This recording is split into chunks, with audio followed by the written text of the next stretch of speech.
Hello and welcome to a Smurp video, and today we are looking at Transformers Shattered Glass line, and this is the final figure from this unique collection, I guess. Very unique because it's so small with only 7 figures released, and this is number 3. And if you brought this via Hasbro Pulse, which I did, you get issue 3 of Shattered Glass to complement it. And the box is very, very nice. Indeed, it says 8+. If you're not 8, you can't have it. My daughter would argue that point completely if she was told she can have this toy because she's not an 8-year-old. And we have seen this familiar mode many a times. And this looks very nice. In fact, it... No, I'm going to wait a few minutes and then I'll tell you what I think. So Starscream, a brilliant Decepticon scientist, grimly invents new weapons with the hope of one day bringing peace and an end to the war. It's bonkers, right? Absolutely bonkers. Where's that Decepticon ploy? I suspect it's around the corner. Let's get him out. Okay, so here is Starscream out of his packaging. And, my first thought is that somebody at Hasbro is a big fan of Transformers and has decided when they made Starscream a good guy that he was reminisce, I guess, the paint job of Jetfire, because I'm hoping my hands don't get too in the way. You can really see that paint job there is absolutely almost based on that mode, and from that perspective it looks absolutely phenomenal. The detail on there once again is fantastic. I absolutely do really like this white with this red and this blue sort of perspex sort of idea. The other thought that came to my mind was also, what's the word? Armada Starscream. Not completely, because you can't do some of the gimmicks that you would do with that. But the sword, who remembers the swords in Armada, where they were going after these minicons that can join it and they could make a sword, and he had his own sword as well. But I can't remember if he got hold of them in one of the fights or something. I can't remember that. Do you know what? That was the best. Don't get me wrong, I love G1 Starscream, but that was one of the best Starscreams ever. The development of that character was absolutely phenomenal. I'm just gonna do this, just so I can try and show you. Oh, my camera doesn't fall off. Wouldn't be a video without that happening, would it? So you can see there the blue kind of tilt coming through. It's very, very nice. Very nice indeed. If only I could get it to do that when I want it to. Sorry, hands getting in the way. So, we've actually seen this mode quite recently when I did the Rainbow Seekers. So, I've already done the articulation before. I'm still going to do it anyway. I'm trying to do it without knocking stuff off. So, the arm, unless you move this out of the way, you're never going to be able to go all the way around. It goes up that far, and it does have a double elbow, which is pretty awesome. And nothing on the hands. No, I like. There is a swivel. There is a swivel. There is also a swivel on the waist, which is pretty awesome.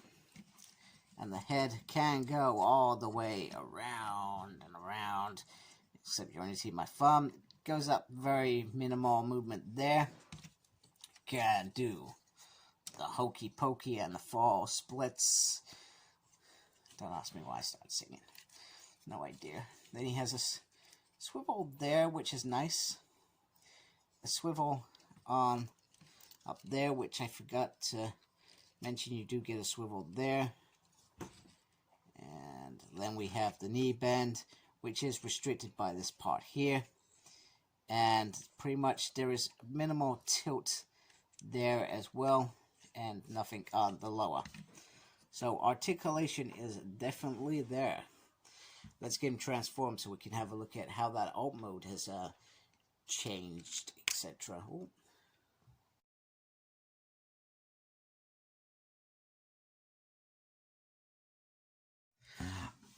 I've always admired that Hasbro did this mode to give that full circle to G1 fans, and I feel like this is absolutely, it just looks absolutely gorgeous. Once again, the colors just seem to complement all of this. Now, I suspect there's somebody very smart out there that would take this and make a Jetfire custom or something like that.